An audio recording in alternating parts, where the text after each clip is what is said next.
Buenas y bienvenidos al podcast 10 de El Bazar de la Bolsa.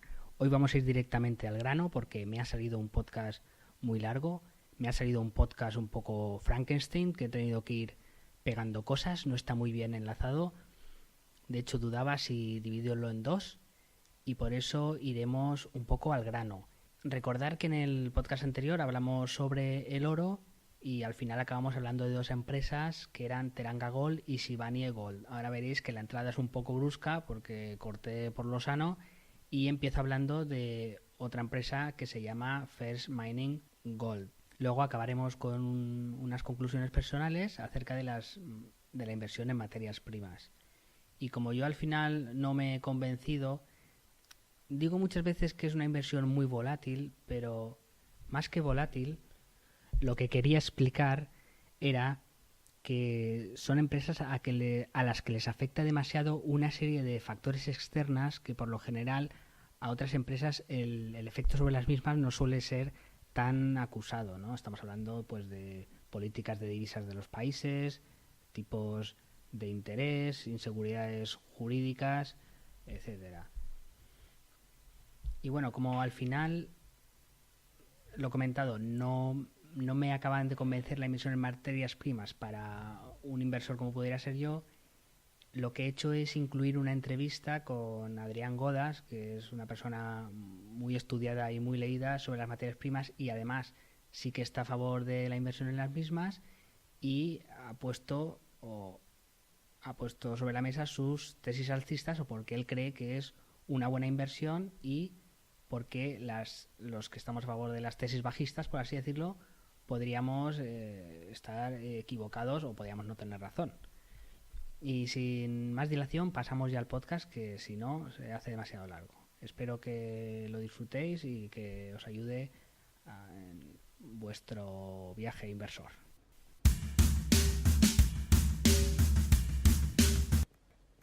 Bueno, esta empresa ya la mencioné en el podcast, creo que fue el podcast del cobre.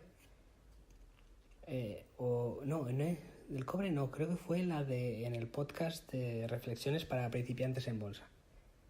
Bueno, esta empresa se llama First Mining Gold. El ticker es FF.TO de Toronto. Esto es una empresa que hay en Estados Unidos y Canadá, cotizan como este tipo no, pero hay empresas mineras muy pequeñitas que a lo mejor tienen una mina pero que no está en funcionamiento. Bueno, en este caso tiene más de una mina que no está en funcionamiento. Vamos a ver cuál es el pretendido modelo de negocio de este tipo de empresas. Bien, por ejemplo, vemos esta empresa, ya una cosa que un poco mosquea, pero los propietarios, el 69% es retail, o sea, accionistas individuales, personas individuales, inversores amateurs, inversores como podría ser yo o otro que no trabajara profesionalmente. El 3% lo tiene una empresa que se llama Silver Majestic. Bien, Silver Majestic es una empresa que es del mismo fundador que ha fundado esta empresa. Es una empresa que la cotización no ha ido demasiado bien. Un 18% son inversores institucionales y un 7% lo tiene el ETF con el ticker Granada Dinamarca XJ de Jordania, GDXJ. Y el 3% restante ejecutivos de la empresa. ¿Por qué se supone que se puede revalorizar mucho esta empresa? Esta empresa ha cotizado del orden del 1 y pico dólares y ahora ha estado en mínimos a 0,44 y ahora ha subido a 0,54. No sé cómo está la cotización. A ver, voy a echar un vistazo. Mira, hoy ha bajado un 5%. Está cotizando a unos 0,50 dólares canadienses. Esto en términos coloquiales, aquí no sé en otros países, aquí le llamamos chicharro. Bien, ¿cuál es el negocio de estas empresas? Estas empresas lo fían todo al precio del oro y a su revalorización. ¿Qué hacen? Pues hay minas que en los momentos que el oro baja mucho de precio, la regalaban, porque ya hemos comentado que abrir una mina te puede costar en tiempo 20 años y muchos millones de dólares ponerla en funcionamiento. El equipo directivo de esta empresa lo vende de la siguiente manera. Dicen que han comprado minas cuando una mina cuando no hay nada, ¿qué es? Pues a lo mejor imaginemos una montaña y debajo de la montaña hay un mineral que hay que extraer, ¿no? Entonces ellos dicen, es que nosotros hemos comprado montañas donde se puede hacer una mina y normalmente pues tú compras una mina, una montaña, una mina y el precio normalmente es de $150 la onza. Y nosotros lo hemos comprado a $15 la onza. Lo hemos comprado a un precio de derribo, de un precio de basura que nadie la quería. Sin embargo, son minas que están todas en Estados Unidos y Canadá, con lo cual no va a haber inseguridad jurídica. Además, tienen carreteras y líneas eléctricas muy cerca, con lo cual ponerlas en funcionamiento también es más barato que no una mina que esté en un sitio muy recóndito y haya que hacer todas las infraestructuras. Pero ¿qué pasa? Que no tienen ninguna mina en funcionamiento. Entonces necesitan primero pedir las licencias, bueno, primero tendrán que excavar, ver la calidad del mineral que hay allí, si es buena calidad de material, pues pedir permiso para empezar la mina, y eso se puede alargar pues entre 20 y 30 años, perfectamente. Entonces, ¿a qué lo fían? Lo fían a que suba mucho el oro y que una empresa les compre más cara de lo que ellos compraron las minas o a lo mejor, coger más financiación y ponerse a producir. Un negocio súper especulativo, decir, voy a invertir en oro de esta manera con este modelo de negocio. Bueno, pues una especulación total, lo puedes perder todo o puedes multiplicar varias veces el dinero. Bien, una vez vistos Teranga Gold, que podría decirse que es una empresa tranquila, entre comillas, porque no, una empresa que tenga todos sus activos en África, tranquila seguro que no es, pero bueno, Teranga Gold. Hemos visto Sibanye, que es muy especulativa, y hemos visto pues First Mining Financial, que es súper especulativa. Vamos a ver ahora alguna gestora en qué empresas de oro han invertido. Bueno, en España una gestora que se habla mucho en muchos círculos es AZ Valor. ¿Por qué? Bueno, AZ Valor tiene invertido el 60% de sus activos en materias primas. Ahora voy a hacer un paréntesis, lo he mencionado alguna vez en este podcast, pero Iceberg de Valor le hace una entrevista, a ver si no me equivoco el nombre ahora, a Beltrán Parajés. Y yo creo que es muy interesante esa entrevista porque explica cómo funciona un fondo como AZ Valor. Al frente de todo, pues creo que están Álvaro Guzmán y Fernando Bernat, y no sé alguno más, y ellos, como son los que más experiencia tienen en la gestora, y son los generadores de ideas, se dedican a buscar ideas para invertir, a buscar la nueva inversión que va a generar muchos beneficios. Y una vez analizada esa idea por parte de ellos, se la pasan a su equipo analista. Si pasa ese filtro, contratan a empresas externas que estudian mucho los números y los detalles contables. Y luego ya, si les dan el ok, pues ya toman la decisión de si sí o si no, y además tienen un equipo independiente que hace la ejecución de la compra, ¿no? Va comprando siempre a los mejores precios. Bueno, lo dicho, yo creo que es un podcast interesante porque te explica bastante bien una parte muy importante del funcionamiento de estas gestoras. Bien, el AZ Valor ha invertido en una empresa que se llama New Gold, el ticker es NO de Dinamarca, en Gold Corporation, en Sandstorm Gold, una empresa muy tradicional para los inversores en oro, Mandalay Resources, que tiene varios metales, y la primera empresa de la que hemos hablado, Teranga. Teranga, TGZ, la tiene AZ Valor. Y parece que ha sido muy buena inversión porque ha pasado en poco tiempo de 3,5 a casi 5. Cobas, que para mí nunca ha sido muy amigo de las materias primas, pero aún así lo tiene. Es que el oro, muchas gestoras lo tienen en sus carteras porque es como cuando la cosa va mal, el oro tradicionalmente ha ido bien. No sé si este es el caso de Cobas. Los tiene por eso o porque confía en una revalorización. Bueno, Cobas ha invertido en Goldfields, que el ticker es G de Granada, F de Francia y de Italia, y B2 Gold, o sea, B de Barcelona, 2 Gold, se llama la empresa. El ticker es B de Barcelona, T de Teruel, O de Oviedo y cotiza en Toronto, BTO. La mayor empresa de extracción de oro del mundo es Barrick Gold. Y luego una empresa también minera de oro que no tiene deuda y con beneficios y un free cash flow positivo, aunque está un PER 23, es Kirkland Lake Gold. El ticker es K de kilo, L de Lugo. se le puede echar un vistazo a todo aquel que esté interesado en oro y tiene que hacer su trabajo y ver si le puede interesar invertir o no. Y pasemos ahora a las conclusiones, o mejor dicho, a mis conclusiones y al futuro que yo le puedo ver al oro. De momento no muy buen encaminado, porque viendo lo que se ha revalorizado, por ejemplo, TGZ, Río Tinto, que estaba en 39, ha bajado a 36, ahora ha vuelto a 39. O sea, no me estoy luciendo porque yo no soy amigo de las materias primas. No voy a decir que para mí o para un inversor como yo amateur me resulta demasiado volátil, demasiado arriesgada. Bueno, pues de momento me estoy equivocando. Bueno, pues vamos a ver cuáles son mis conclusiones. A ver, yo creo que para el inversor amateur o el inversor particular, yo creo que hay dos premisas que tiene que tener muy claras a la hora de invertir en una acción. Primero, que no tenga deuda, porque las empresas que tienen deuda son mucho más complicadas de analizar y por lo general mucho más arriesgadas. Entonces, ahí, otro día que leí que había 46.000 empresas cotizadas en el mundo, hay bastantes opciones por ahí, no hace falta complicarse la vida, puede ser, hay demasiadas empresas para mirar, pues si tiene deuda ya la cribas y tranquilo que quedan muchas más.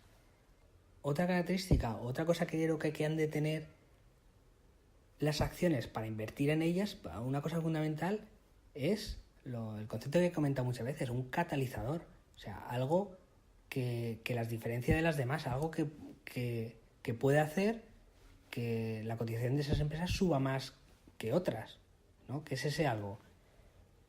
Bueno, pues yo en el cobre sí que veo ese algo, porque en el cobre veía, o me parece, o el sentido común me dice, aunque puedo estar equivocado, claro que sí, es que se va a utilizar mucho más cobre para el vehículo eléctrico, las telecomunicaciones, para las energías renovables, etcétera, ¿no? Yo creo que son sectores de futuro.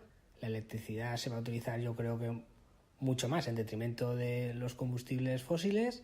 Y entonces al cobre sí que le veo ese catalizador. Sin embargo, yo al oro no se lo veo. Incluso al acero, yo veo que el catalizador es el posible crecimiento mundial, porque el acero está presente en la mayoría de objetos. Pero el oro no. Yo el oro lo que veo es sobre todo especulación. Ya hemos comentado que las aplicaciones industriales con recubrimientos en nanopartículas son el 8% de la demanda del oro. El resto es joyería y acumulación por parte de bancos centrales y de fondos que invierten en oro. A mí, al final, es como, no sé si esta frase de Einstein o se le atribuye a él, que tú has de poder explicar las cosas para que las entienda un niño pequeño. Y a mí nadie me ha explicado de una forma sencilla por qué el oro se puede revalorizar. Uno de los motivos por qué algunos analistas creen que va a subir el precio del oro, aunque parezca contradictorio, cada vez que han subido los tipos de interés, ha subido el precio del oro, ¿no? Porque si sube el precio de interés, si a ti por el dinero que tienes en el banco te dan más dinero, ¿para qué lo vas a invertir en oro? ¿No? Sin embargo, cada vez que ha subido el tipo de interés, cada vez que te dan más dinero por tu dinero en el banco, ha subido el precio del oro. Y eso ha pasado siempre, menos en 2009 y en 2010. Aunque esos años se esperaba que subiera el tipo de interés porque se bajaron mucho con la crisis económica. Ahora estamos en la misma situación. Están los tipos de interés muy bajos y se espera que suba. Por eso esperan que suba el oro. Y luego, porque tradicionalmente, como se ha revalorizado mucho en los años 70 ahora, dicen que ha sido un buen ahorro frente a la inflación. Que el precio del oro ha subido igual que ha subido la inflación y es una forma de protegerse de la inflación. Y además se espera una contracción en la oferta por cierre o agotamiento de minas. Ya hemos comentado que cuesta mucho abrir casi cualquier mina de casi cualquier mineral. Y eso puede hacer que suba el precio. Además, Siria, las guerras comerciales, las esperadas recesiones han frenado la inversión en bolsa y aumentado la inversión en ETFs de oro desde noviembre de 2017. Se ha visto un notable incremento en la inversión en ETFs de oro desde noviembre de 2017. Esto lo he leído en un artículo de Invertia, ¿vale? Pero yo, claro, lo que no veo es el por qué. Porque al final el Banco Central dice, no, es que siempre ha sido así. Ya, pero siempre ha sido así, yo no lo veo un motivo claro. No veo un motivo que me convenza. Pero es que el Bitcoin tampoco tiene un motivo claro y fijaros lo que se aprecia, pues podría pasar lo mismo con el oro. No. Y yo seguramente no invertiré en oro porque no me parece una opción de sentido común o no le veo sentido a que la gente invierta en oro, pero eso no quiere decir que se pueda revalorizar 10 veces, ¿no? Y si gestoras como AZ Valor, que tienen un equipo analista mucho mayor que el mío, sí que les parece buena inversión, no voy a ser yo el guapo que los contradiga. Pero yo no tomaría ese riesgo porque el oro no le veo el valor al oro. Yo le veo el valor al cobre porque veo las aplicaciones. Las entiendo. Al acero también. Al oro no lo veo.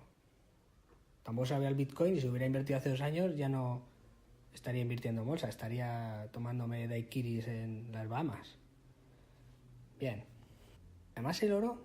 ¿Le ha salido un nuevo competidor al oro? ¿No? ¿De quién estoy hablando? Bueno, estoy hablando de las criptomonedas. Ya lo comentaba antes. Voy a traducir así, o sea, igual lo traduzco un poco mal, porque voy a traducir directamente de un comentario que leí un forero en Seeking Alpha, pero dice lo siguiente, ¿no? Dice, el Bitcoin no tiene valor, pero sí que lo tiene el oro. Vale, muéstrame cómo transfieres 1 millón en oro a China en 1 hora, o usando un Swift, o usando PayPal. ¿A qué no puedes transferir $1 millón en oro en 1 hora? Con el Bitcoin sí que puedes. Entonces, este forero dice,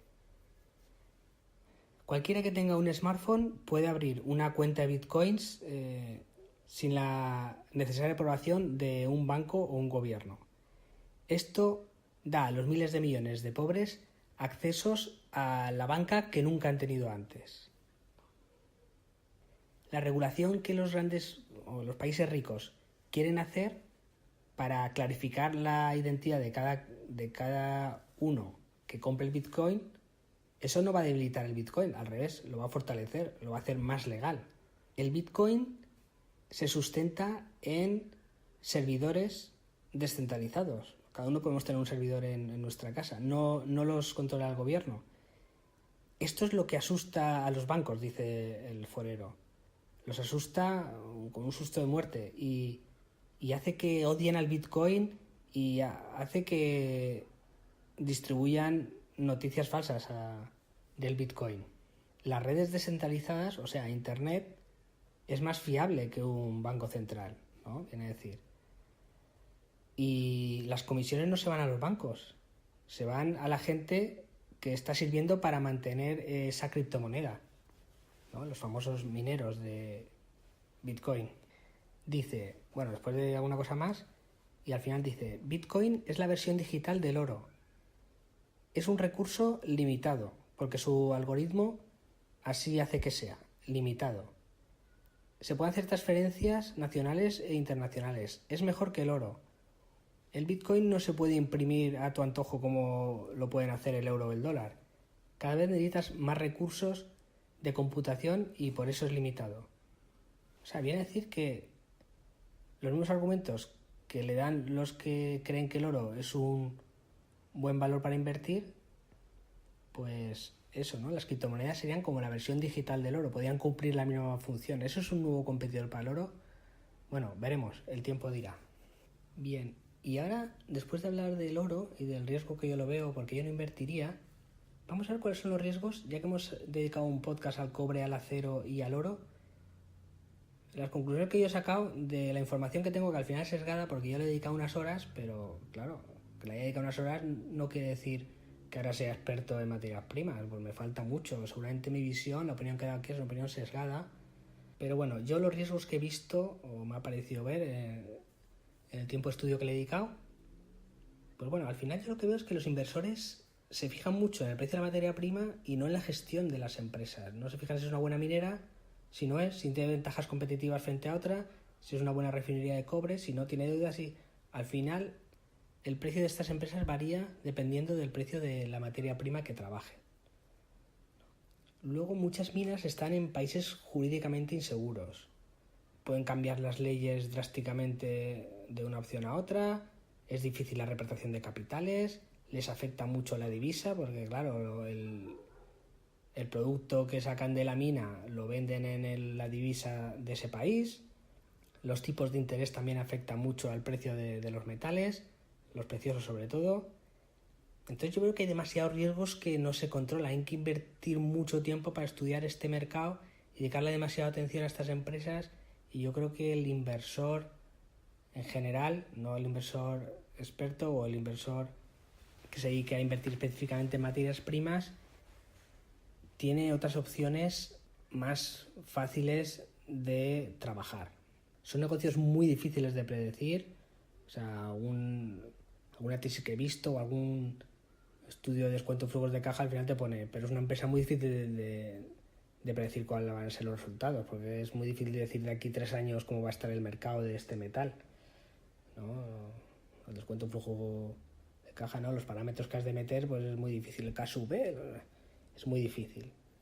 Además es verdad que pasa también con el petróleo, que muchas empresas de extracción de petróleo se han hecho muy eficientes, sacan el petróleo mucho más barato que lo hacían hace 10 años. Eso también pasa en las mineras y eso puede conllevar también más competencia entre ellas.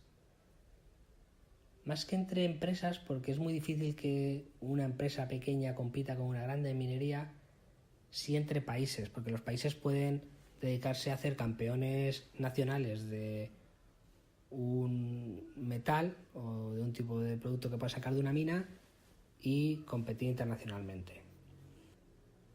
Al final comprar una mina que no está en funcionamiento es como comprar un piso en ruinas, ¿no? Pues tienes que comprar el piso y tienes que gastarte lo que te ha costado el piso en reformarlo para que empiece en funcionamiento. Bien, no obstante, es verdad que la minería tiene algunas ventajas competitivas, ¿no? Lo que hemos comentado, es muy difícil abrir minas, por lo cual, si tú ya tienes una mina en funcionamiento, que alguien venga y ponga una mina en funcionamiento y compita contigo, no es nada fácil si no la tiene en funcionamiento, cuesta mucho abrir una mina. Entonces depende de qué mineral sean tus minas.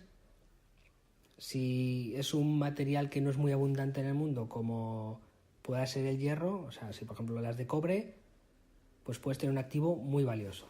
Además, tradicionalmente las empresas mineras están muy endeudadas, han tenido muchos problemas financieros, han sido muy volátiles y han reducido mucho su endeudamiento. Estoy hablando de las grandes, estoy hablando de Rio Tinto, de Freeport-McMoRan, de BHP Billiton, de Glencore. Por lo general han reducido mucho su deuda. Ahora mismo ArcelorMittal ha reducido bastante y eran empresas que normalmente tenían mucha deuda y la han reducido. Y además han reducido también los costes de operativos, que hay minerales que actualmente la sacan a mitad de precio que lo sacaban hace 10 años. Son empresas que han cambiado y a lo mejor eso el mercado aún no lo ha interiorizado, aún se cree que son las empresas de antes, por eso a lo mejor gestoras como AZ Valor ha apostado mucho por las materias primas y ven ahí el verdadero value, el valor value, ¿no? A lo mejor han visto que esas empresas no se están analizando bien, que no son las mismas empresas de siempre, que han cambiado. Así que si veis que alguna empresa tipo Rio Tinto, Freeport-McMoRan baja mucho, a lo mejor hay que echarles un ojo porque al ser muy volátiles se pueden obtener buenas ganancias. No toméis esto como una recomendación de inversión, cada uno ha de hacer su trabajo. Y además cada vez sacan del mineral, del concentrado, del polvillo, cada vez sacan más subproductos, cada vez lo hacen más eficiente y contaminan menos, ¿no? Entonces, por ejemplo, siempre para sacar a lo mejor oro o otros metales se utilizaba cianuro y, bueno, derivado del cianuro se utilizaba mercurio y pues ahora, por ejemplo, muchos procesos se hacen con carbón activo y ya no se utiliza el plomo o el mercurio, cianuro no, plomo, mercurio, perdón. Bien, espero no haber mareado mucho. Para mí el sector minero me parece muy difícil, me parece muy volátil. Yo invertiré mi tiempo en estudiar otro tipo de sectores que lo pueda ver más claro. Pero si a pesar de todo esto llevas el oro en las venas, si tú dices, yo es que soy... Soy minero y templé mi corazón con pico y barrena. Soy minero y con caña, vino y ron me quito las penas. Soy barrenero porque a mí nada me espanta. Bueno, pues unos consejos para invertir en empresas mineras pequeñitas, en empresas estas de rock and roll, en empresas de estas que digas, como toque la campana lo voy a petar en beneficios. Pues algunos consejos que dan los que invierten en este sector.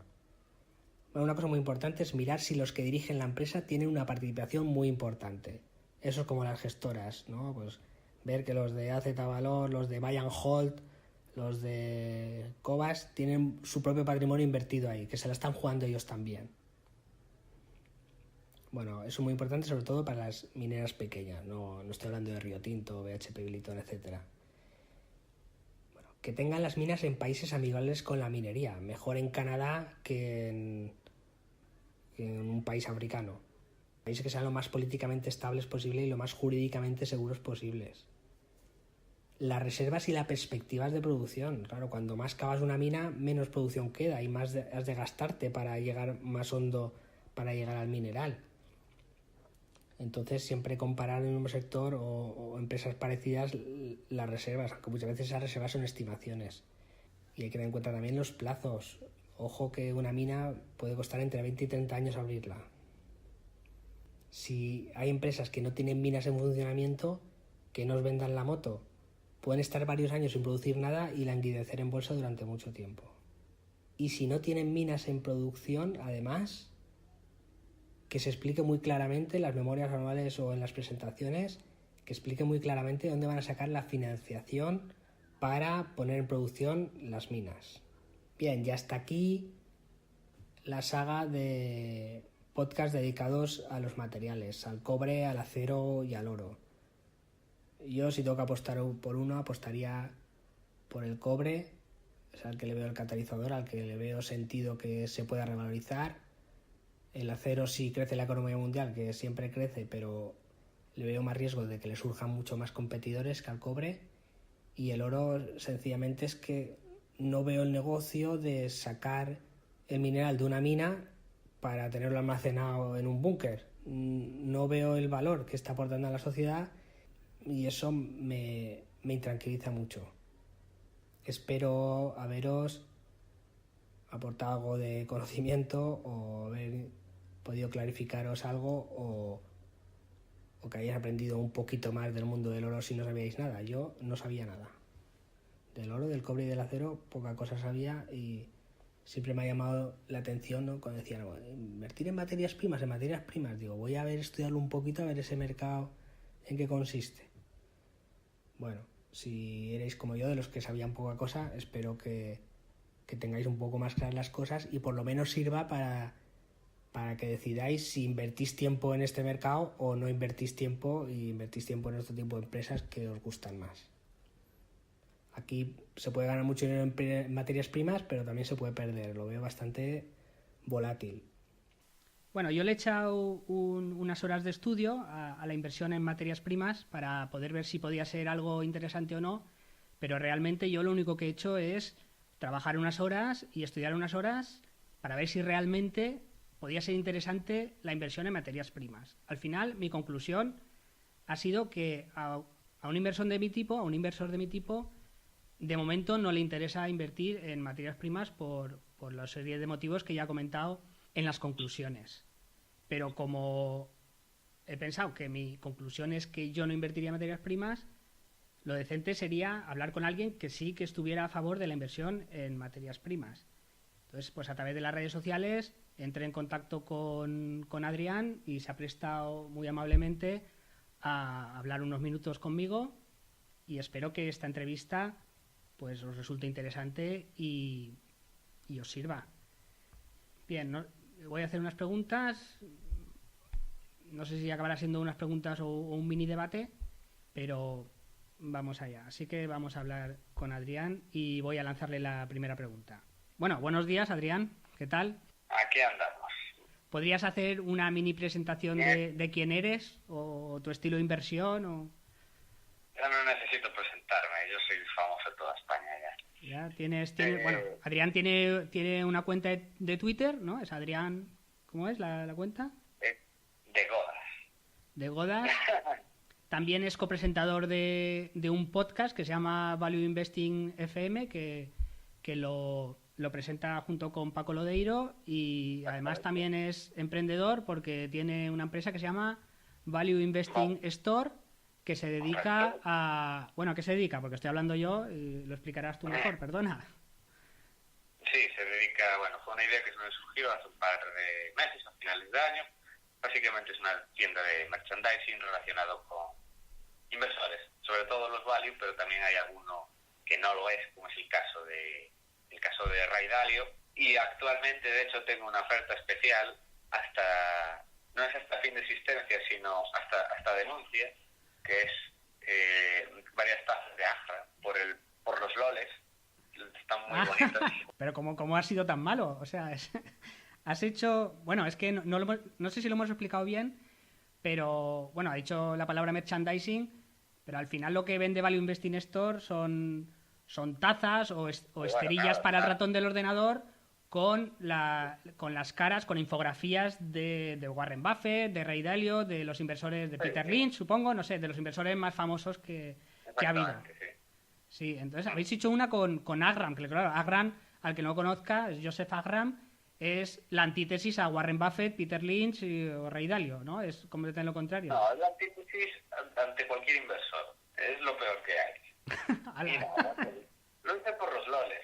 Sí, por los loles, yo estoy así. Por echar unas risas, ¿no? Exactamente. Hombre, pues bueno, está en forma, ¿eh? Tenías que tener cuidado con Aram porque en forma está. No sé si me metería yo con un tío así tan en forma. Que me denuncie, así salgo en la televisión llorando. Vamos allá, vamos a centrarnos. Sí, vamos a centrarnos. Muy bien. Hay aquí al parecer un hereje que no le gusta.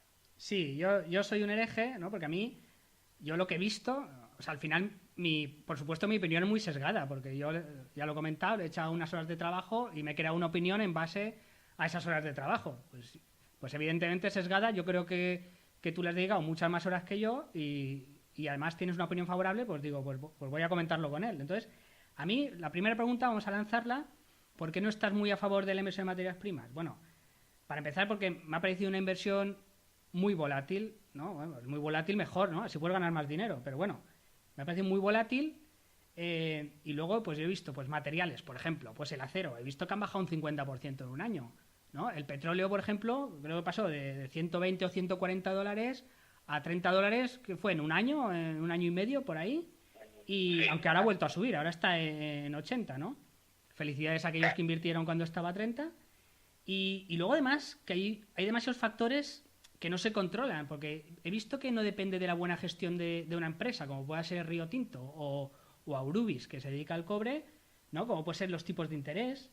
Claro, luego muchas empresas, pues las minas están en países con una divisa que es una divisa que no cotiza, ¿no? Luego las políticas, que claro, al final es un sector muy regulado por el gobierno que haya en cada país donde haya minas o donde se extraiga esa materia prima. En el caso del petróleo, pues la OPEP tiene como un control muy importante.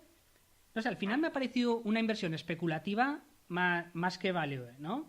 Por ejemplo, en el petróleo, ¿en qué nos podemos basar de va a subir o va a bajar? Porque al final dependerá de lo que hemos comentado, de los tipos de interés, de la política de la OPEP, de si hay de repente guerra en Siria o no.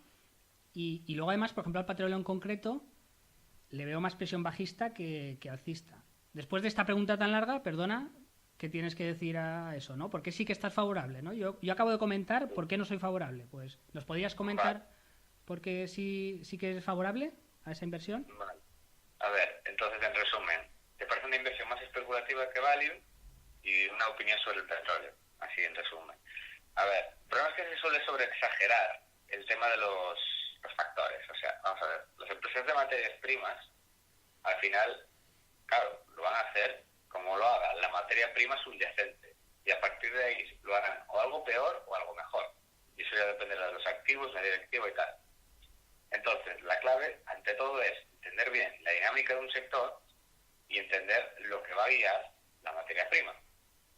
Y ya está. Luego ya es stock picking normal. Y claro, mira, recientemente uno de los libros que me leí, que se llama Hot Commodities, es de Jim Rogers. Sí. Él, una parte que me molaba bastante era donde, bueno, desmitificaba varios mitos. Y uno de ellos era los típicos datos macro o cosas que todo el mundo cree que sesgan las materias primas. Él básicamente lo que viene a decir es, esto es oferta-demanda. que no me vengáis con idioteces de tipo de interés, ni que si el dólar no sé qué, que si no sé cuánto. Esto es oferta-demanda. Y tiene bastante razón. Y bueno, sobre que si es especulativo, que si volátil, que no sé qué, pues a mí me encanta por eso. Porque básicamente en poco tiempo ya sabes si te has equivocado o has acertado. Y además vas a ganar mucho dinero si te sale bien. Sí, pero claro, llama la atención que, por ejemplo, el podcast que tienes se llama Value Investing, ¿no? O Value Investing Store. Y eres muy value y, sin embargo, las materias primas, por así decirlo, podrían no considerarse value, ¿no? Aunque esto lo podríamos enlazar... ¿Qué es value? Te voy a dar una definición que me gusta más, que es la de value investing. Es, en resumen, comprar algo por menos de lo que vale. Esa es la idea. Entonces, si yo veo el petróleo a $30 y resulta que los costes para equilibrar la oferta y demanda son en torno a 60, 70, bueno, sí, 65, 70, eso es estar comprando algo por menos de lo que vale. Lo mismo que la minera subyacente, obviamente. Si sé que el petróleo vale de 30 a 60, la petrolera también va a ganar en su madre. Hombre, todo puede ser value hoy en día. Esto es definiciones de que si value, que si growth, que si esto es no sé qué, que si esto es especulativo. Eso es todo mentira. Cualquier activo, cualquier cosa puede ser value. Cualquiera puede estar infravalorado, incluidas las materias primas, obviamente. Claro, por así decirlo, el inversor value, hombre, lo de llamarlo value growth, yo creo que tiene razón, que es todo mentira y tal, pero es una forma de hablar para entendernos, ¿no? Y entonces pues el value dice, no, es que nosotros comparamos equipos directivos, comparamos si la empresa lo hace bien, son entornos... En esta vida nada, no puedes predecir casi nada, pero son entornos estables, ¿no? Sin embargo, el de las materias primas es, por lo general, es un entorno mucho más inestable. Dice, hombre, pues si el petróleo está a 30, si el petróleo... cíclica por algo. Sí, son mucho más cíclicas que otros. No sé si fue Guzmán quien lo dijo, que se suele confundir mucho cíclica con basurilla. Y no es verdad. Hay empresas cíclicas que son de pinacos, bestiales, mejores que muchas empresas estables. Por ejemplo, y eso siempre lo suelo comentar, tú mira la trayectoria de los Lundin, que tienen una trayectoria de más de 30 años invirtiendo en materias primas, y bueno, tú mira cómo les ha ido a varias empresas suyas y verás si es basurilla o es value. Hombre, claro, si han hecho una buena inversión, pero eso es como el que invirtió en bitcoins hace 2 años y vendió en diciembre de 2017. Pues claro, ese es el mejor inversor del mundo, ¿no? Claro, se lo miran así. Pero bueno, yo creo que me has contestado. Además, yo creo que hemos contestado también a otra pregunta, porque iba a preguntarte precisamente por AZ Valor, ¿no? Porque hay, si, por ejemplo, en las redes sociales también hay una especie de debate de decir, ostras, que estos eran value, ya sé que lo de value growth y eso no existe, pero, bueno, no existe, pero para entendernos, han pasado de value, de decir que analizan mucho las empresas, de que son muy conservadores, a pasar a una inversión en sectores cíclicos, ¿no? Yo, por ejemplo, analizando Río Tinto, claro, ves que, por ejemplo, en algunas minas, pues antes les costaba sacar $21 la tonelada de acero y ahora les cuesta 10. Y eso ha sido porque han reinvertido, porque han modernizado instalaciones. A ver, yo te digo una cosa. Dime. Entonces, el acero no se saca de la tierra, lo que se saca es hierro. Sí, claro, el concentrado, bueno, ahora sí, exactamente, sí, eso lo explico. Se saca el concentrado de mineral de hierro y luego en las fundiciones, como ArcelorMittal o eso, es cuando lo convierten en acero, que es una aleación de hierro-carbono. Sí, por supuesto, perdona, me he equivocado, he hablado sin propiedad. Claro, por ejemplo, ves empresas como Río Tinto y, claro, Río Tinto, no sé si hace 10 años tenía 40.000 millones de dólares de deuda y ahora tiene 4.000. Y lo que he comentado, que antes una tonelada una tonelada de concentrado de mineral de hierro le costaba antes $20 por tonelada de sacar y ahora le cuesta 10, y eso ha sido, pues han construido más líneas de ferrocarril, algunos dumpers, que son los camiones estos gigantes que llevan la tierra, bueno, antes podían llevar 200 toneladas, ahora llevan 400, además los han hecho autónomos, o sea, que la innovación no solo se hace en Silicon Valley. Entonces la pregunta era un poco si AZ Valor está viendo estas cosas y las empresas mineras, o muchas empresas mineras, se están haciendo más value, por así decirlo, son empresas más predecibles, que la gestión está contando mucho más que la materia prima subyacente. Es que lo dijo AZ en la última carta, que salió hace una China, creo, del primer trimestre. Y ellos básicamente lo que decían es que no quieren ser encasillados como gestora de materias primas, sino como gestora que compra algo barato.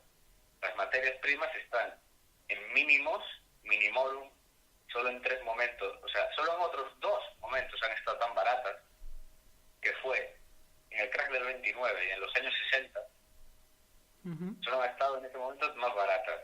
Y claro, se suma que ha caído mucho, que el mercado es súper pesimista con ellas, ahora ya no. Ahora, claro, ahora ya ha empezado a subir. Es el activo, de hecho, las commodities es lo que mejor lo está haciendo este año. Es el mejor activo. Y ya han empezado a subir. O sea, el cobre subió un 50, el níquel multiplicó por no sé cuánto, el petróleo... Pues, ¿pero eso este año? ¿En el 2018? 2018, sí. ¿Ha subido un 50 bueno, ya el cobre? Bueno, viene subiendo ya más de un año. No, ya viene subiendo. Sí.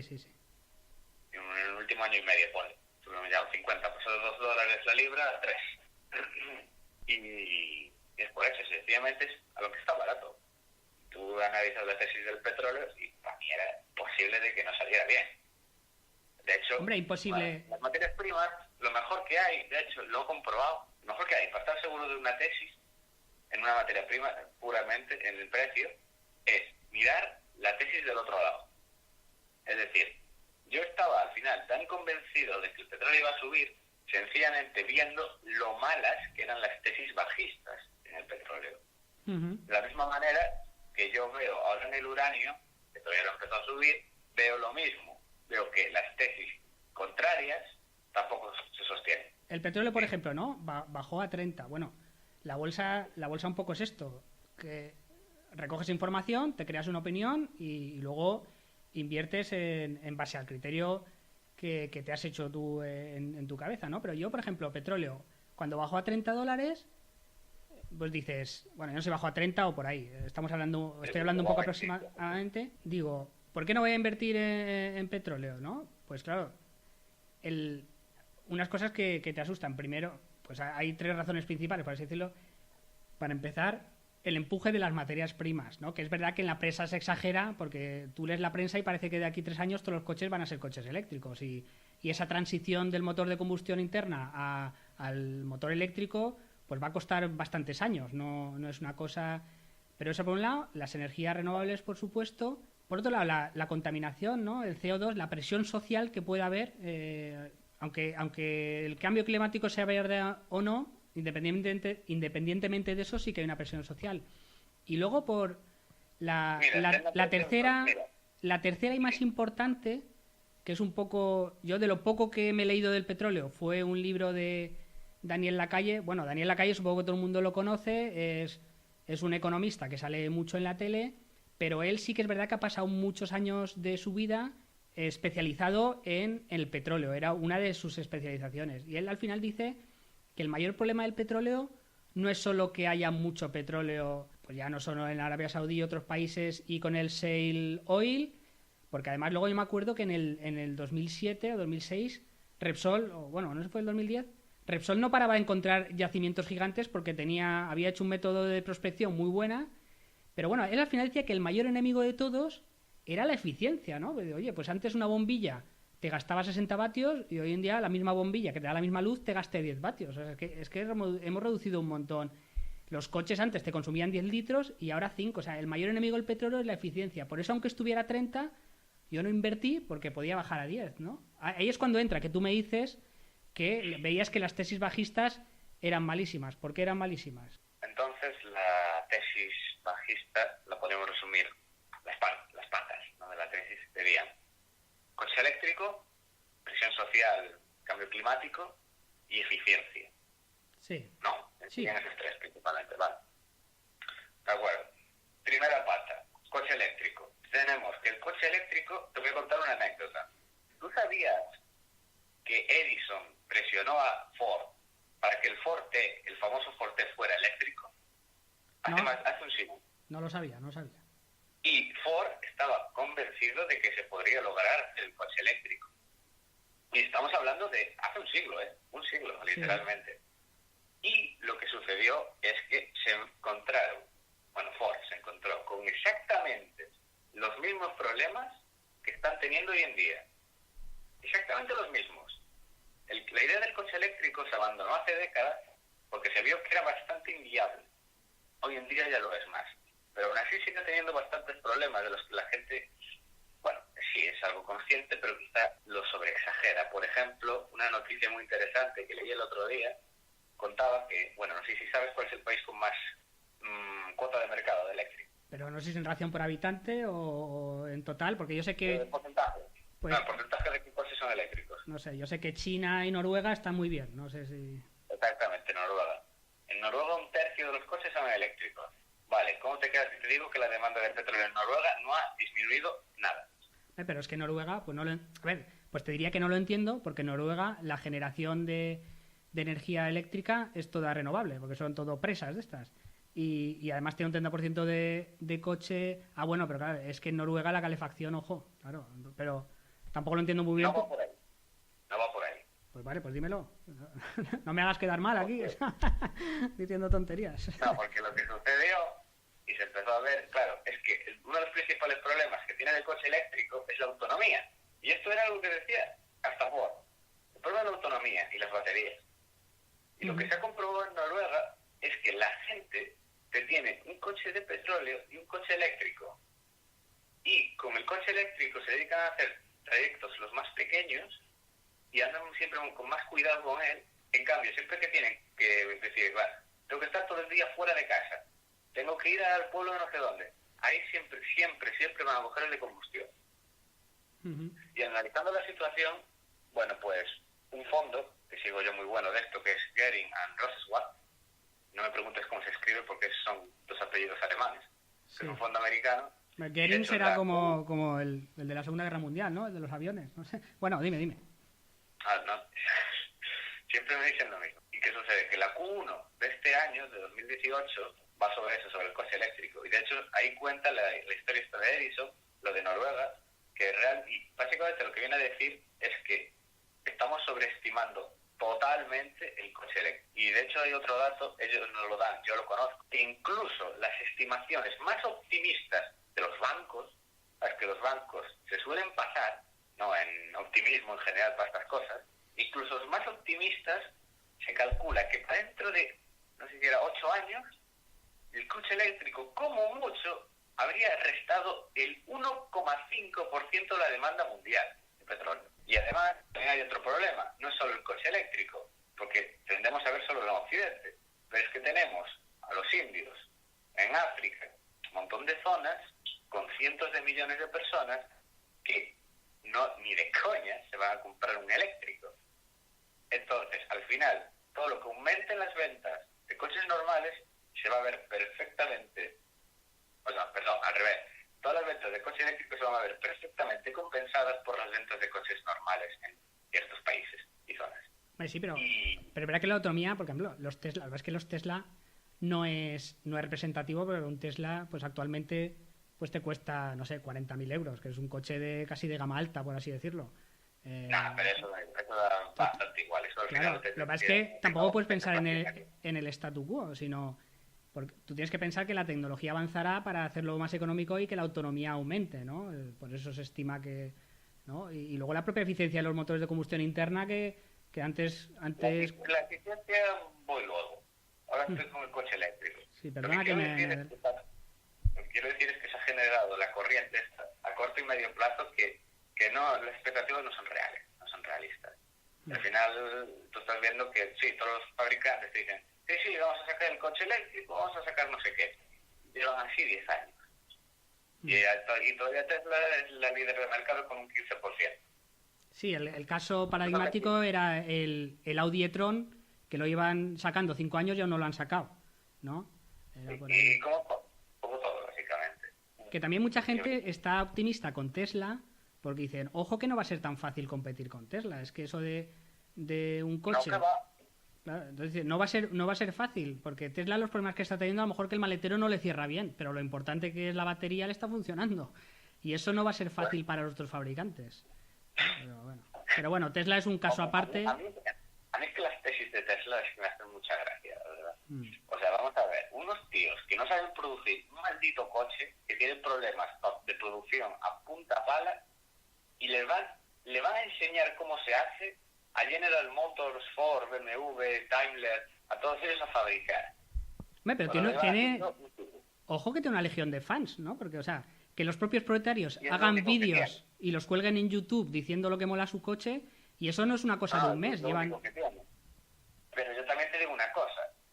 A mí si me plantas un Tesla, por yo que sé, 50.000 euros, por 50.000 euros, yo me pillo antes un BMW que un Tesla.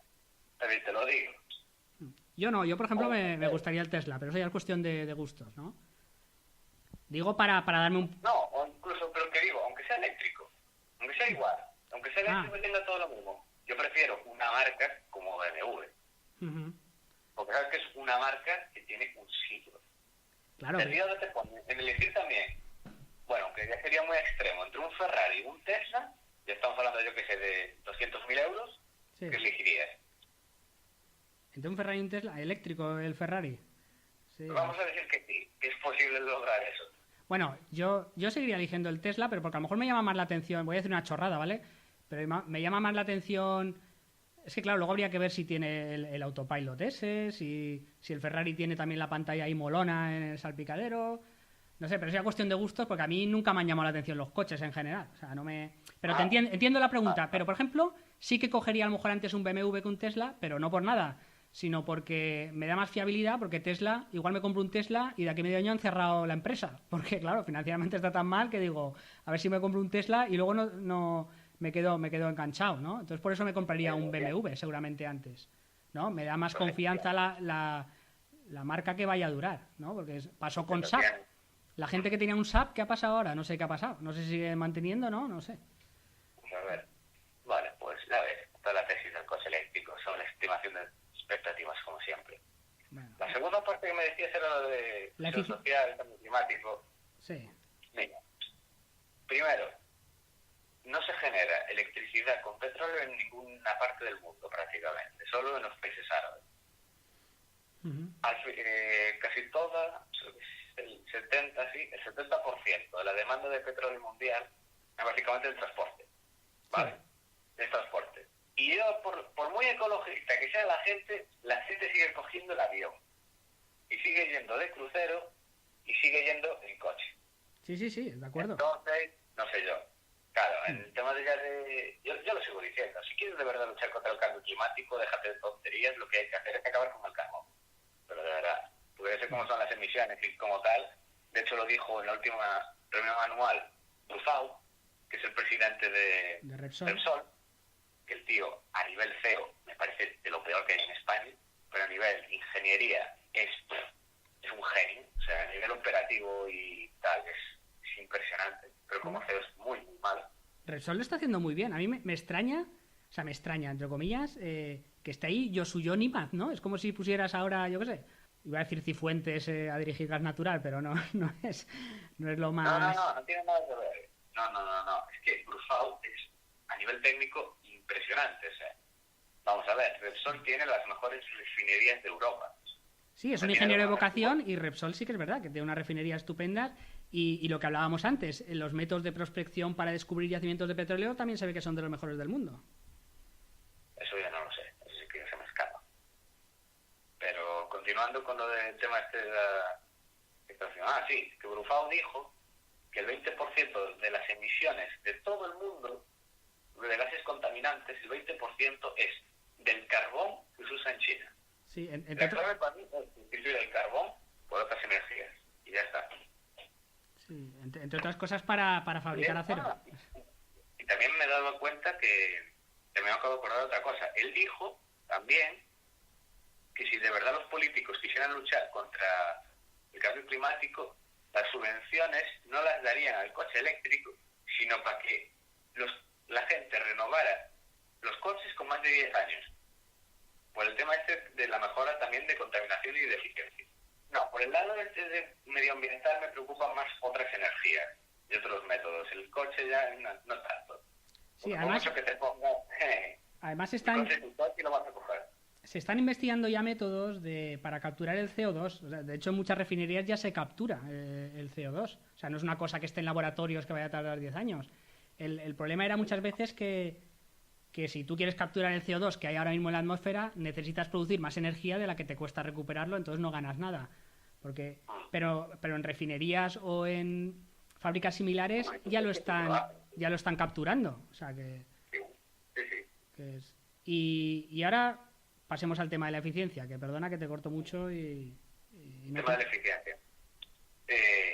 Me parece que es verdad, o sea, básicamente, si hay eficiencia al final, la demanda es algo que se va a resentir. El problema es que también, me pasa como con el coche eléctrico, creo que se sobreestima demasiado el tema de la mejor eficiencia.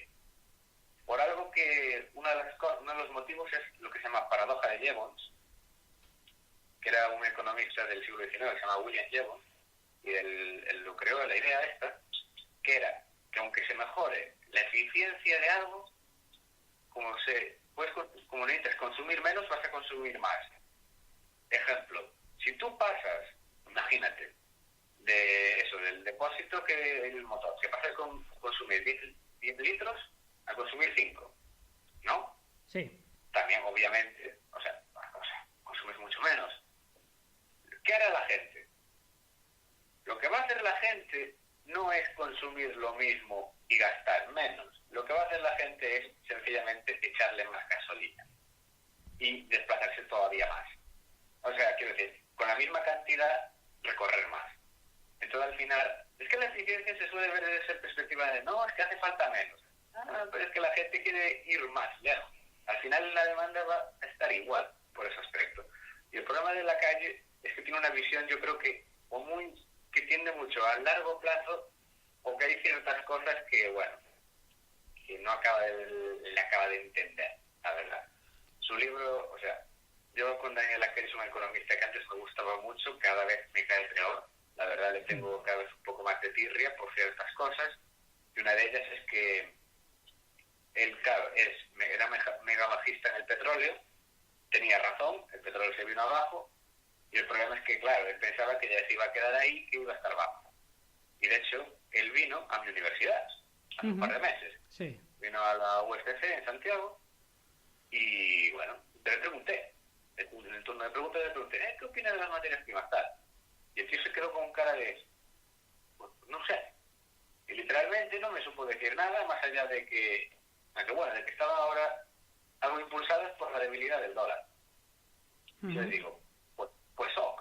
O sea, de hecho salió, llevamos 3 semanas donde es al revés, donde el dólar está bajando, donde el dólar estaba subiendo y las materias primas también. Entonces,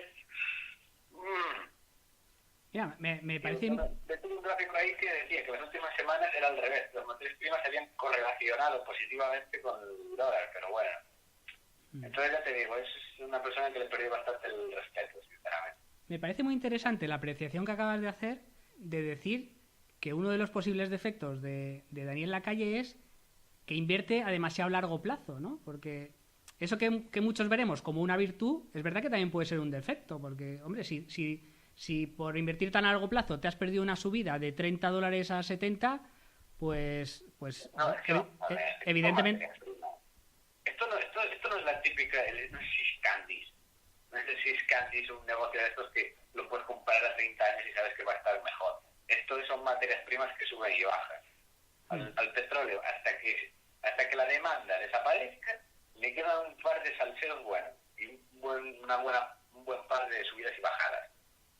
Para Brufau, por ejemplo, el corto plazo son 30 años. Sí, que tiene vocación de ingeniero en vez de CEO, ¿no? Sí, Brufau tenía que ser, sin duda, había que bajarlo a director operativo y ahí lo iba a hacer genial. Pero es que en CEO no puedes hacer lo que él hace, o sea, la principal tarea de un CEO es capital allocation. Es que no sé, Repsol no lo sigo nada, entonces no sé... Porque tiene hecho unas chapuzas bestiales como la de Talismán. Ah, la compra de Talismán, claro, compró Talismán en Estados Unidos. Sí. O sea, es que es para estudiar. Ejemplo de adquisición en pico, mal, o sea, es para olvidar. Y yo creo que ya no habría que comentar nada más. Ya te digo, las tesis que había, básicamente, claro, aquí hemos hablado solo de la demanda. Claro, la narrativa era, con el petróleo a 30, te estoy diciendo. La narrativa era, el coche eléctrico ya no va a hacer falta petróleo y por la oferta. El fracking va a llenar todo. y siempre va a haber petróleo barato. Claro, tú analizas, ves que por el lado de la demanda va a seguir creciendo a lo bestia. Tienes varias zonas que siguen necesitando coches, incluso, la demanda en petroquímica también aumenta y en aviación, porque cada vez más gente se puede permitir ir en avión. Y tienes que por el lado de la oferta, el fracking es una mierda, con un montón de problemas técnicos, y tienes también, pues, que si te paras a analizar país por país, te encuentras pocas zonas que de verdad puedan aumentar mucho la producción y la oferta para satisfacer esa demanda. Por ejemplo, una de las que siempre se dice, no, es que ahora va a explotar y va a sacar muchísimo más petróleo, va a crecer, que es Brasil. Brasil se lleva diciendo, bueno, tú ves las estimaciones de hace unos años, son escandalosas. O sea, vi una estimación de 2013, ojo, 2013, tampoco 2000 y algo, 2013, hace 5 años, de cómo estaría Brasil hoy en día.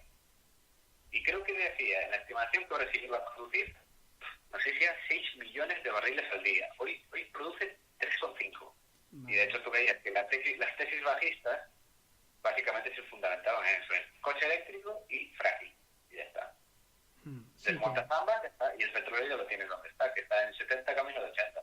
Que iba a haber una sobreoferta, decían. Sí, creo que de hecho ya los ha tocado, los 80. Algún día, obviamente en algún momento vendrá.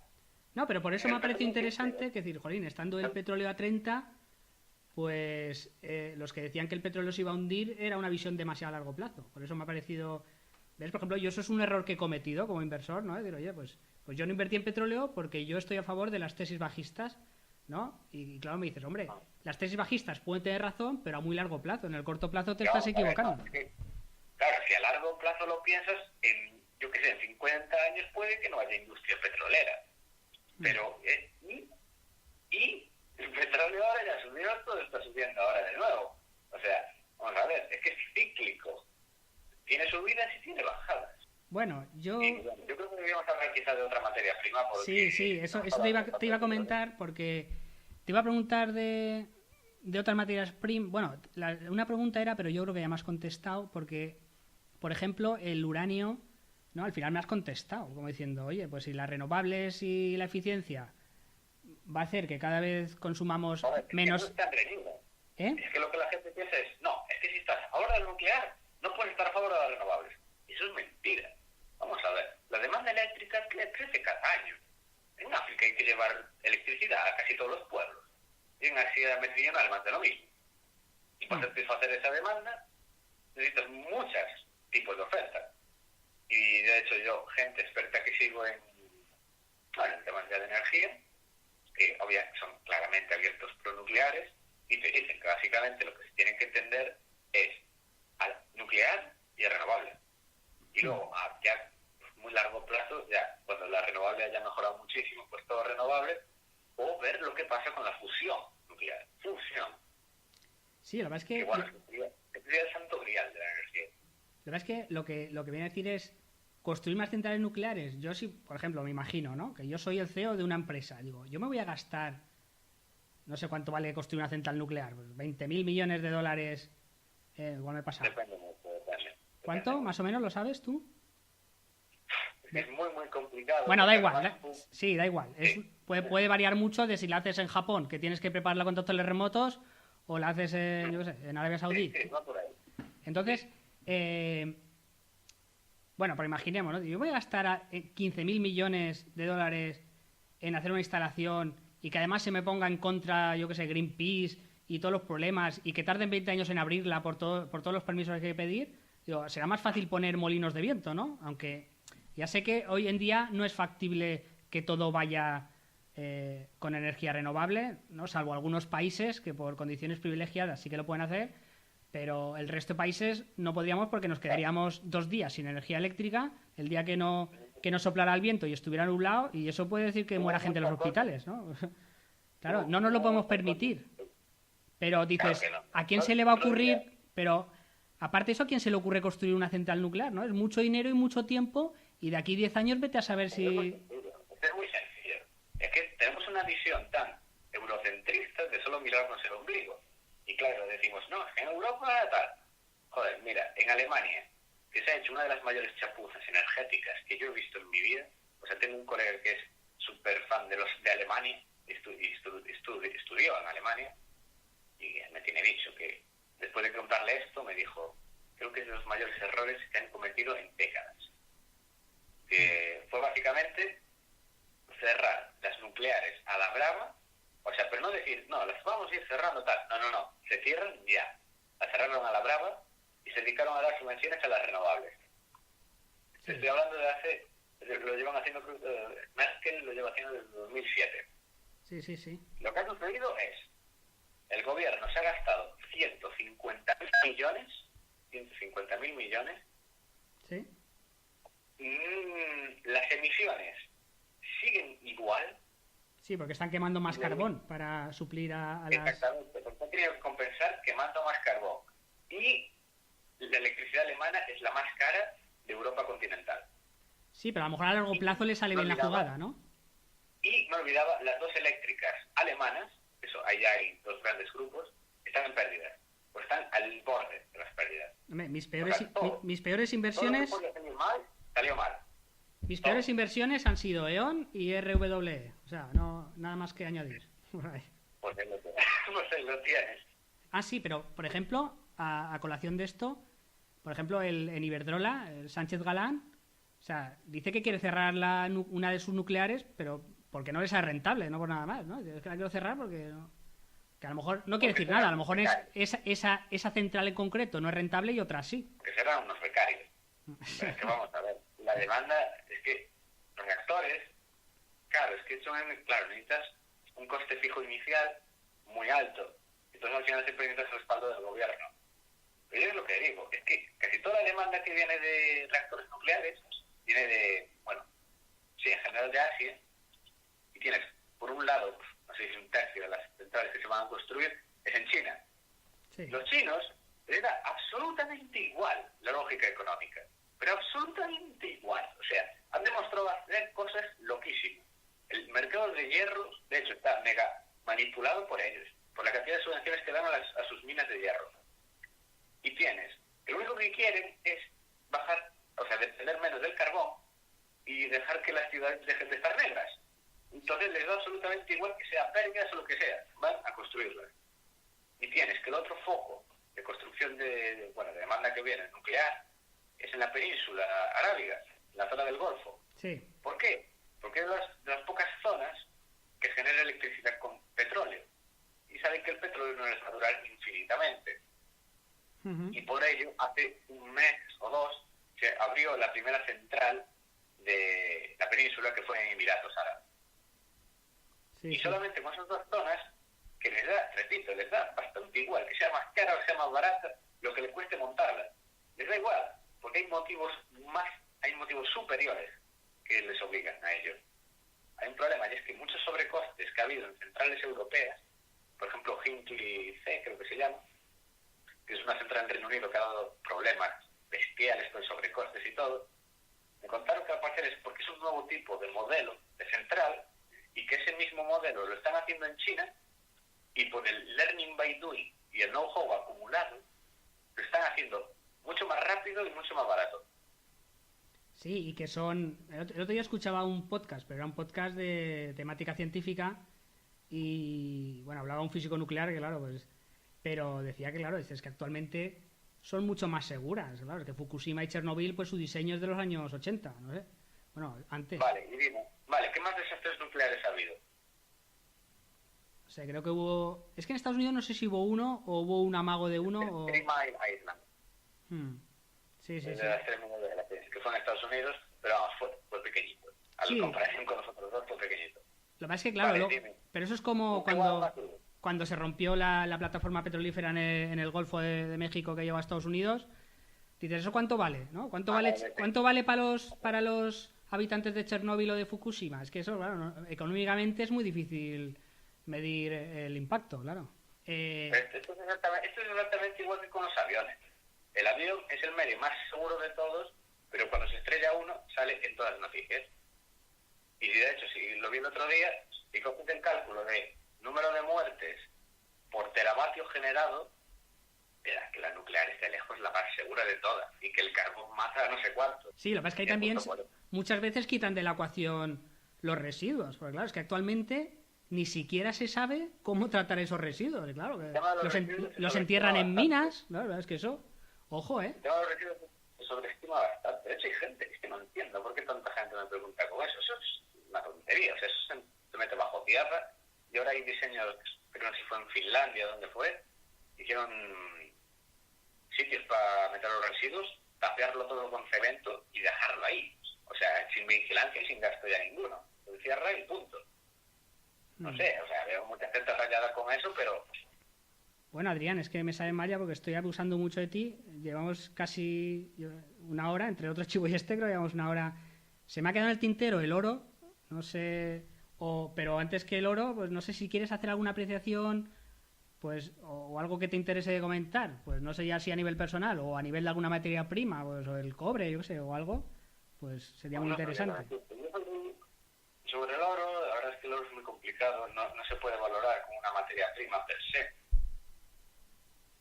No se puede valorar como una materia prima, tienes que tener en cuenta sencillamente que es como el dinero, bueno, a largo plazo va a mantener el poder adquisitivo y ya está. Sí, pero eso ¿por qué, no? Porque imaginemos, de hecho, pues ahora la mayoría de oro que se saca de la mina se almacena en un búnker, que así como negocio no tiene mucho sentido, pero imaginemos que ahora que colapsa, ¿no? Que colapsa el sistema actual de divisas, ¿no? ¿Por qué vamos a volver al oro? ¿Por qué el oro va a ser válido, no? Porque a quién le interesa, ¿no? Le estaría dando mucho poder a China y a Rusia, por ejemplo, que tienen mucho oro, ¿no? O sea, ¿por qué va a ser el oro a volver a ser el dinero bueno? ¿No? Eso... Bueno, o sea, eso puede pasar, pero puede que no también, no es que no estoy hablando de que volvamos al patrón oro ni cosas así raras, ¿eh? Estoy diciendo que el oro, los cálculos están ahí, ha mantenido el poder adquisitivo desde hace siglos. Hay historias que cuentan de que, bueno, que en su momento con una onza de oro comprabas tal y que hoy en día con una onza de oro sigues comprando lo mismo en varias zonas. Sí. O sea, se ha demostrado que siempre a largo plazo siempre va a mantener el poder adquisitivo. Y lo lleva haciendo pues toda la historia humana. Sí, pero claro, hay un momento que, o sea, que lo haya hecho hasta ahora no quiere decir que a partir de ahora, y de hecho, no tendría mucho sentido, ¿no? Efecto Lindy, lo que más ha sobrevivido será lo que más tiempo dure todavía. Si yo tengo que apostar a algo, que por ejemplo una construcción va a estar, por ejemplo, dentro de 100 años, ¿tú qué dirías? Sí, que no lo sé. No estoy bastante ahí. Pues mira, yo lo que estoy más convencido que dentro de 100 años va a seguir ahí, va a ser las pirámides de Egipto. Vale, es que no he entendido la pregunta, vale, sí. Uh-huh. Y el oro es lo mismo que lo del Bitcoin. El Bitcoin lleva una chapucilla que de 2009 que no tiene ni 10 años y me va a comparar con el oro que lleva siendo dinero desde Mesopotamia, tal vez. Sí, pues por ahí estará. Desde Mesopotamia mínimo, de ahí para atrás. Sí. Y entonces por eso yo te digo, el oro, hay mucha gente que se equivoca con eso. Piensa, no, es que la demanda joyera, que si la oferta de las minas, no sé qué. Esto es mentira, no puedes valorarlo así, por varios motivos. Uh-huh. Por muchas cosas. De hecho, la oferta de oro es las minas, bastante insensible al precio del oro, la verdad. Entonces, en el año 2000, el oro llevaba plano 15-20 años y el 60% del CAPEX de minería mundial era de oro. Sí, es que Entonces, no... El oro hay que verlo eso como sencillamente eso, que a largo plazo pues, te va a recoger siempre la inflación, que sabes que se han imprimido tantos billetes en los últimos 20 años que el oro está infravaloradísimo, probablemente de tensiones inflacionistas, tendencias al alza del oro, pero tampoco por diversos motivos, como por ejemplo los tipos de intereses reales, que es uno de los mejores predictores del precio, los tipos de interés reales, pues también están un poco más hacia la baja. Entonces, yo el oro soy partidario de siempre tener un poco, tener algo de exposición. Yo tengo como el 9% aproximadamente a la cartera, tengo el 8-9% y ya está, porque eso te sirve como hedge. Si va bien, pues también irá bien. De hecho, los de Gering Anderson también son positivos con él, pero mucho más con el petróleo. Yo el oro es que no lo veo. O sea, no lo veo porque no veo por qué a partir de ahora tiene... O sea, si colapsara el sistema actual de divisas, ¿por qué tendría que ser un valor refugio? Que lo podría ser, ¿eh? O sea, pues es como lo que hablábamos antes. Yo me he equivocado al no invertir en petróleo en $30. Pues sí, o sea, pues me puedo seguir equivocando, claro, por supuesto. Bueno, Adrián, yo creo que la entrevista está aquí, porque ya se nos está yendo un poco de madre el tiempo. Tengo bastante tiempo, sí. Me encantaría quedarme aquí hablando 3 horas, porque a mí estos temas me encantan y tengo muchas inquietudes. Te agradezco muchísimo. Yo creo que, aparte de la paciencia que has tenido conmigo, porque tuvimos un primer intento de entrevista que no salió bien, porque soy un poco torpe con las tecnologías, pero lo que te agradezco mucho es la total sinceridad. Mira, vamos a ver. Me gustaría despedirme recordando esto, con una reflexión que puse ayer en Twitter, Dime. que es: absolutamente nadie, o sea, pero digo nadie, me ha criticado por tener petróleo. Siendo, según datos, repito que además está retuiteado en mi cuenta, según datos el petróleo es la segunda energía que más gente mata al año, por teravatio generado y por energía consumida. Y además que es súper, bueno, de extraer y de transportar y de todo, que puede haber problemas, y no ha criticado nadie. Sí. En cambio, por la nuclear, que es la energía más segura de todas, que genera un montón de energía que no emite nada, porque eso no emite CO2, ni metano, ni cosas raras, no emite nada, por ahí me han caído palos por todos lados. Hombre, sí que... Entonces, yo creo, y hubo uno que me lo puso un artículo muy bueno, creo que se llamaba Mamá, hay una central nuclear debajo de mi cama, o algo así, que era en plan, era un experto de energía nuclear que comentaba que básicamente era el desconocimiento que había sobre esta energía. Yo sigo sin creer en la nuclear, pero entiendo que tenga razón, ¿no? De hecho, por ejemplo, un símil que a mí siempre me ha llamado la atención es, por ejemplo, que Benidorm es mucho más ecológico que la mayoría de ciudades europeas, porque claro, si tú te vas a Londres, en vez de crecer a lo alto, crecen a lo ancho, con lo cual tienen muchas más carreteras, muchas más calles, mucha más iluminación, mucho más transporte, mucha más construcción, porque tienen menos habitantes por metro cuadrado. O sea, Benidorm es un ejemplo de sostenibilidad. Lo que pasa es que ahí estamos siempre en la dictadura de los medios de comunicación que te sacan la foto, te sacan el corto plazo y te sacan a 2 o 3 voceros y se olvidan de los datos, ¿no? De los datos reales y la estadística, que al final es lo que cuenta, y les da igual, o sea, es que les da igual. Y eso es muy triste, ¿no? Es muy triste, pero es lo que hay y es un poco como inútil luchar contra eso. Pero bueno, si empiezan a salir voces como la tuya, poniéndonos frente al espejo de nuestra hipocresía, pues mejor, que cuanto más mejor, por supuesto. Es lo que digo, o sea, y lo repetiré siempre, o sea, cuando me hablan, no, es que los accidentes nucleares, ¿cuántos ha habido? Grandes ha habido Chernobyl y Fukushima. Chernobyl, porque el diseño de la central, y lo estuve leyendo, el diseño era una chapuza bestial. Y además eran soviéticos. Entonces, imagínate. Además hubo errores humanos de por medio, de hecho, y de instrumentación. Sí, y en Fukushima fue, realmente la planta no falló, fue por el tsunami. Sencillamente con haber hecho el dique, creo que eran 7 metros más alto, pues ya estaría. Si no estaría todo igual. Sí. Y fueron esos 2 errores, o sea, es que no ha habido más. O sea, grandes errores así no ha habido más. Sí. Y ya digo, es como lo de los aviones. Es que el coche es una de las causas además que provoca más accidentes y muertes de todo el mundo. No es la segunda o la tercera. Pero claro, cuando se estrella un avión y mueren 200 personas, se arma un jaleo, es que el avión no sé qué. Esto es lo mismo. No, sí, por ejemplo, otro caso que, mira, es que ayer salió un tuit polémico, por así decirlo, en la prensa, es que no sé si es verdad o no, pero que el caso de que Pablo Iglesias ha comprado un casoplón allí. Entonces, claro, dices, ostras, tú no puedes hacer eso y luego venirme con lecciones de ecología, porque evidentemente no te vas a ir en bicicleta al trabajo, si vives allá en la sierra y tu trabajo está en Madrid, ¿no? Son cosas que, bueno, ya lo he comentado, ¿no? La dictadura de la hipocresía de los medios de comunicación y olvidarse de la estadística, ¿no? Es muy triste, pero es lo que hay. Y yo creo que pues, opiniones como la tuya, pues yo creo que ayuda a luchar un poco contra eso. Bueno, Adrián, no sé si quieres ya comentar o añadir algo más. Por mi parte, estarte muy agradecido y espero que sigamos en contacto y que vengas alguna vez más a este podcast. Bueno, y comentar un poco el segundo mejor podcast de España, que es Value Investing FM, ¿no? Porque el primero es este, pero que es muy interesante. No, bueno, oye, muchas gracias. Hasta aquí la entrevista con Adrián Godás de La Ripa. Espero que os haya resultado interesante. Yo le estoy muy agradecido.